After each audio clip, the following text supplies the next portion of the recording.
찬송가 412장으로 찬송하겠습니다. 412장 찬송입니다.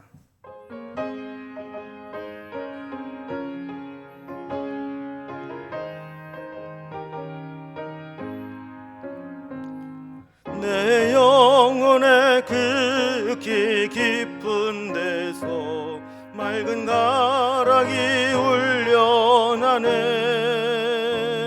하늘 곡조가 언제나 흘러나와 내 영혼을 고이 싸네. 평화 평화로다 하늘 위에서 내려오네. 그 사랑의 물결이 영원토록 내 영혼을 덮으소서. 내 마음속에 솟아난 이 평화는 깊이 묻힌 고배로다. 나의 보화를 캐내어 가져갈 자 그 아무도 없으리라. 평화 평화로다 하늘 위에서 내려오네.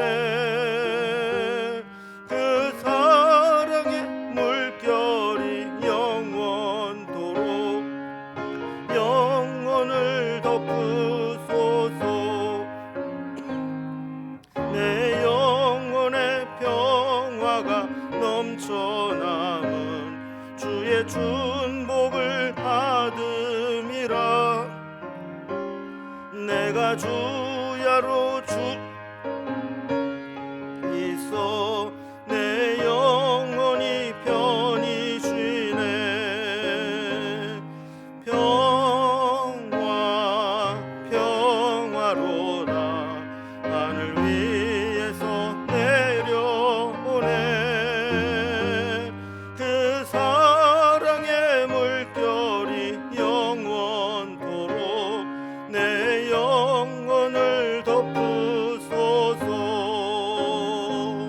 이 땅 위에 험한 길 가는 동안 참된 평화가 어디 있나. 우리 모두 다 예수를 친구 삼아 참 평화를 누리겠네. 평화 평화로다 하늘 위에서 내려오네. 그 사랑의 물결이 영원토록 내 영혼을 덮으소서. 아멘. 오늘 함께 나눌 하나님 말씀은 신약성경 에베소서 2장 11절에서 22절까지 말씀입니다. 에베소서 2장 11절에서 22절까지 신약성경 311면입니다. 말씀을 제가 봉독하겠습니다. 그러므로 생각하라. 너희는 그때에 육체로는 이방인이요 손으로 육체에 행한 할례를 받은 무리라 칭하는 자들로부터 할례를 받지 않은 무리라 칭함을 받는 자들이라. 그때에 너희는 그리스도 밖에 있었고 이스라엘 나라 밖에 사람이라. 약속의 언약들에 대해서는 외인이요 세상에서 소망이 없고 하나님도 없는 자이더니 이제는 전에 멀리 있던 너희가 그리스도 예수 안에서 그리스도의 피로 가까워졌느니라. 그는 우리의 화평이신지라. 둘로 하나를 만드사 원수된 것 곧 중간에 막힌 담을 자기 육체로 허시고 법조문으로 된 계명의 율법을 폐하셨으니 이는 이 둘로 자기 안에서 한 새 사람을 지어 화평하게 하고 또 십자가로 이 둘을 한 몸으로 하나님과 화목하게 하려 하심이라. 원수된 것을 십자가로 소멸하시고 또 오셔서 먼 데 있는 너희에게 평안을 전하시고 가까운 데 있는 자들에게 평안을 전하셨으니 이는 그로 말미암아 우리 둘이 한 성령 안에서 아버지께 나아감을 얻게 하려 하심이라. 그러므로 이제부터 너희는 외인도 아니요 나그네도 아니요 오직 성도들과 동일한 시민이요 하나님의 권속이라. 너희는 사도들과 선지자들의 터 위에 세우심을 입은 자라. 그리스도 예수께서 친히 모퉁이 돌이 되셨느니라. 그의 안에서 건물마다 서로 연결하여 주 안에서 성전이 되어가고 너희도 성령 안에서 하나님이 거하시는 처소가 되기 위하여 그리스도 예수 안에서 함께 지어져 가느니라. 아멘.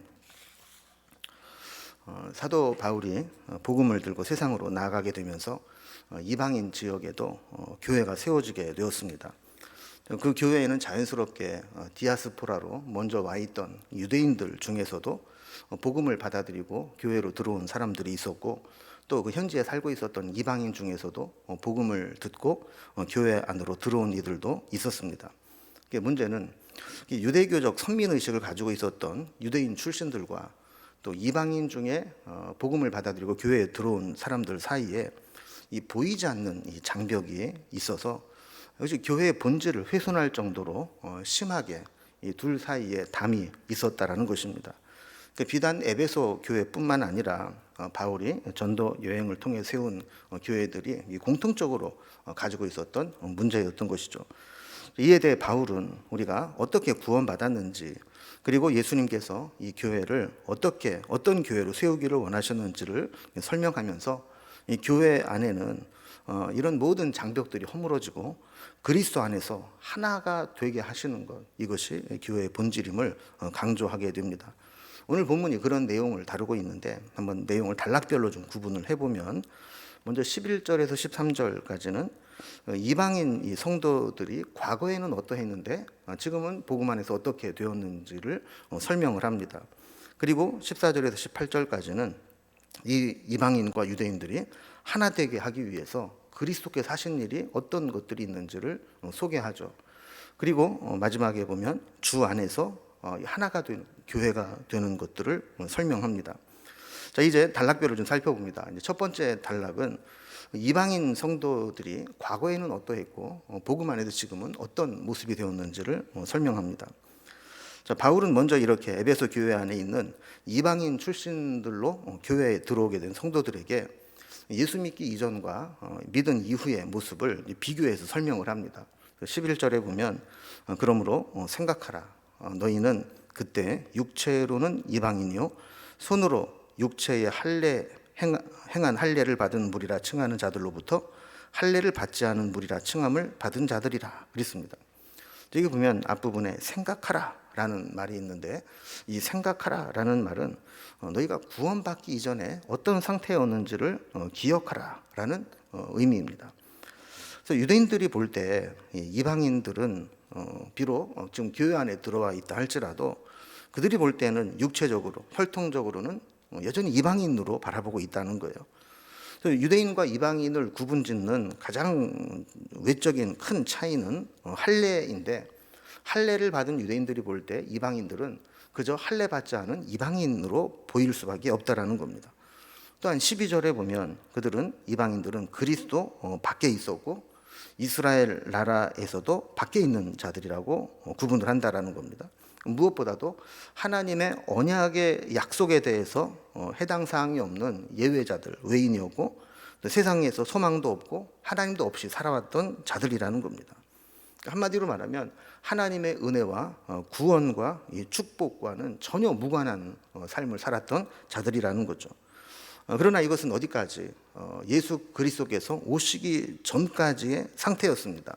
13절에서는 예수님이 오신 후에 어떻게 바뀌었는가를 이제 설명을 하게 되는데, 먼저 11절, 12절을 보면 계속해서 그때는 그때에를 이제 강조했다면, 이제 13장에서는 이제는이라는 것을 강조하면서 그들에게 변화가 있었다는 것을 우리에게 보여줍니다. 또 우리말 성경에는 번역을 하는 과정에서 생략이 되었지만 원래 이 성경에서는 13절을 시작할 때 그러나라는 단어로 시작이 됩니다. 그때에는 이랬지만 그러나 이제는 이렇게 바뀌었다라는 것을 설명하는 것이죠. 13절을 보면 이제는 전에 멀리 있던 너희가 그리스도 예수 안에서 그리스도의 피로 가까워졌느니라 그랬습니다. 그러니까 구원과는 상관이 없었고 멀리 떨어져 있었던 이방인들이 이제 예수님을 믿고 복음 안에서 하나가 되면서 그리스도의 피로 가까워졌다라는 것입니다. 예수 안에 있는 것과 그렇지 않은 것은 엄청난 차이가 나게 되는데, 이제 다음 단락에서는 이런 변화를 가져온 예수님이 어떤 일을 행하셨는가를 우리에게 설명합니다. 자, 전에는 이랬지만 이제는 이렇게 된 것, 예수님이 어떤 일을 하셨기 때문에 그랬을까요? 두 번째 단락을 보면 하나 되게 하신 그리스도 때문에 그렇게 되었다라고 설명을 하죠. 그러니까 구원 밖에 있던 이방인들을 구원으로 인도하기 위해서 그리스도께서 하신 일이 무엇인가를 14절에서 이렇게 설명합니다. 그는 우리의 화평이신지라 둘로 하나를 만드사 원수된 것 곧 중간에 막힌 담을 자기 육체로 허시고 그랬습니다.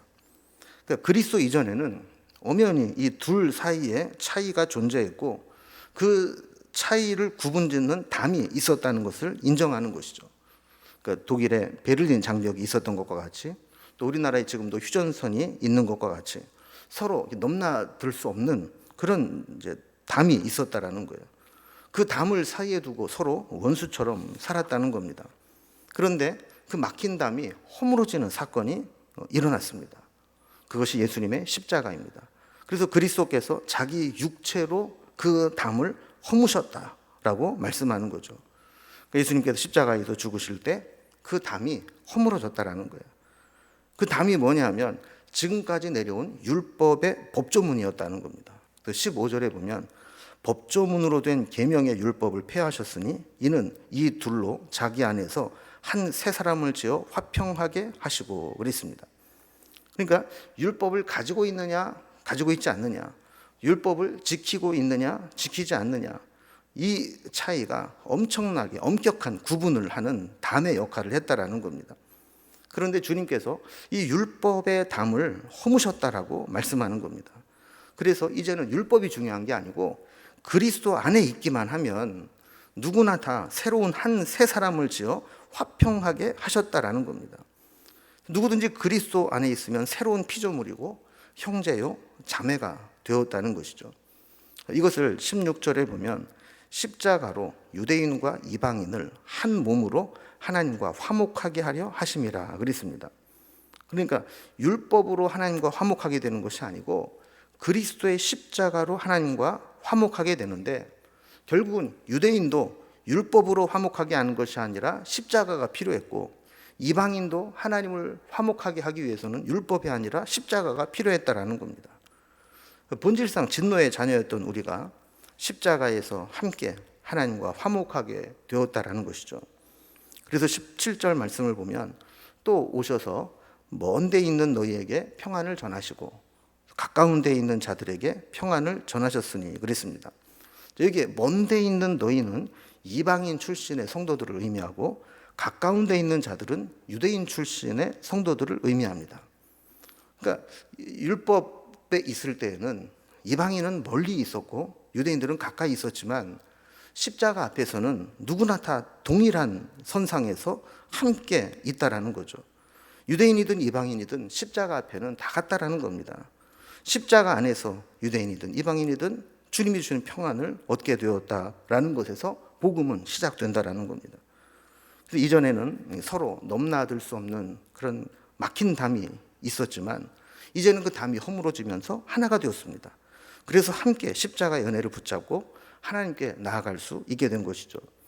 17절에 보면 이는 그로 말미암아 우리 둘이 한 성령 안에서 아버지께 나아감을 얻게 하려 하심이라 하면서 성령 안에서 십자가 안에서 이제는 서로 담을 사이에 두고 있는 그런 관계가 아니라 서로 하나가 된 것, 주님이 그 일을 이루셨다라는 것입니다. 지금 세 번째 단락으로 이렇게 그리스도께서 하나가 되게 하심으로 인해서 교회도 주 안에서 하나가 되었다라는 것입니다. 자, 십자가 안에서 하나 된 자들이 완전히 새로운 피조물이 되어서 새로운 정체성을 가지고 새로운 교회를 만들어 나가게 된다라는 거죠. 19절에 보면 그러므로 이제부터 너희는 외인도 아니요 나그네도 아니요 오직 성도들과 동일한 시민이요 하나님의 권속이라 그랬습니다. 그러니까 11절, 12절에 살펴본 것과는 정반대의 상황이 나타나고 있는 겁니다. 이방인과 유대인 사이에 막힌 담이 허물어지고 나니까 그 둘이 이제 하나가 되었다라는 거예요. 그래서 이제는 외국인도 아니고 나그네도 아니고 성도들과 동일한 시민권을 가지고 있는 자들이고 하나님의 권속, 하나님의 식구가 되었다라는 겁니다. 그리고 20절 이하에 보면 이 모퉁이 돌이 되신 주님을 중심으로 함께 연결되어서 주님의 성전을 지어가게 되는 존재가 되었다라고 설명합니다. 그래서 20절을 보면요, 너희는 사도들과 선지자들의 터 위에 세우심을 입은 자라. 그리스도 예수께서 친히 모퉁이 돌이 되셨느니라 그랬습니다. 그 사도들과 선지자들의 터 위에 있다. 이것은 교회는 사도들의 신앙 고백과 선지자들을 통해 주셨던 말씀의 기초 위에 세워졌다라는 거예요. 그리고 예수님께서 모퉁이 돌이 되셨다라고 하는 것은 이 모퉁이 돌은 이 코너에 기준이 되는 기초석을 의미합니다. 그래서 교회의 터도 같고 기초가 되는 모퉁이 돌도 같고 그 터와 모퉁이 돌을 중심으로 해서 함께 이 교회를 세워나간다는 거죠. 그래서 21절을 보면 그 안에서 서로 달랐던 자들이 서로 연결되어서 주 안에서 성전을 함께 지어져가는 존재가 된다는 것입니다. 그러면서 22절에 보면 에베소 교인들도 성령 안에서 성전이 되어 그리스도 안에서 함께 지어져가고 있음을 기억하라 라고 말씀하는 것이죠. 그러니까 주님이 없었더라면 이방인으로 버림받아 마땅한 자들이 이제 그리스도 안에서 주의 교회를 함께 세워나가는 데 쓰임받는 너무나 귀한 역사가 나타나고 있다는 겁니다. 그리고 우리가 구원받은 것의 기쁨을 알려면 구원받지 못했을 때의 비참함을 비교해보면 알 수 있습니다. 그리스도가 없었더라면, 복음이 없었더라면, 십자가가 없었더라면 우리는 여전히 외인이고 약속에 제외된 자였고 그리스도 밖에 있었던 이방인이었고 구원과는 거리가 먼 자들이었지만 그리스도의 십자가로 인해서 우리는 함께 하나님의 교회를 세워나가는 성도가 된 것입니다. 교회는 그리스도 안에서 누구나 하나가 되는 곳입니다. 이것을 위해 예수님이 십자가를 지셨으니 우리도 주 안에서 하나를 이루고 주님의 몸된 교회를 함께 세워나가는 것, 그것이 우리의 사명입니다. 외인이었던 구원과는 거리가 멀었던 우리를 구원의 자리로 부르시고 하나님의 교회를 함께 세워나가게 하신 주님의 은혜를 생각하면서 오늘도 믿음으로 주님과 함께 동행하는 삶이 되기를 주님의 이름으로 기원합니다. 기도하겠습니다. 하나님 아버지, 오늘 말씀을 통해서 복음이 없을 때 우리가 어떠한 비참한 상태에 있었는지를 깨닫게 하시고 예수님께서 자기 몸으로 막힌 담을 허시고 한 새 사람을 이루어 우리 모두가 그리스도 안에서 하나가 될 뿐만 아니라 함께 그리스도의 몸인 성전을 지어져가는 영광스러운 삶으로 바뀌게 하시니 감사합니다. 이전에 구원받기 이전에 세상에서의 모습들을 온전히 벗어버리게 하시고 이제는 주님의 몸을 이루는 거룩한 직분을 잘 감당하며 살아갈 수 있도록 인도해 주시옵소서. 주님의 은혜를 생각하며 오늘도 우리의 몸이 성전이 되게 하시고 우리가 모이는 모임이 그리스도의 몸을 이루는 귀한 삶이 될 수 있도록 인도해 주옵소서. 예수님의 이름으로 기도드리옵나이다. 아멘. 각자의 기도 제목들로 자유롭게 기도하시겠습니다.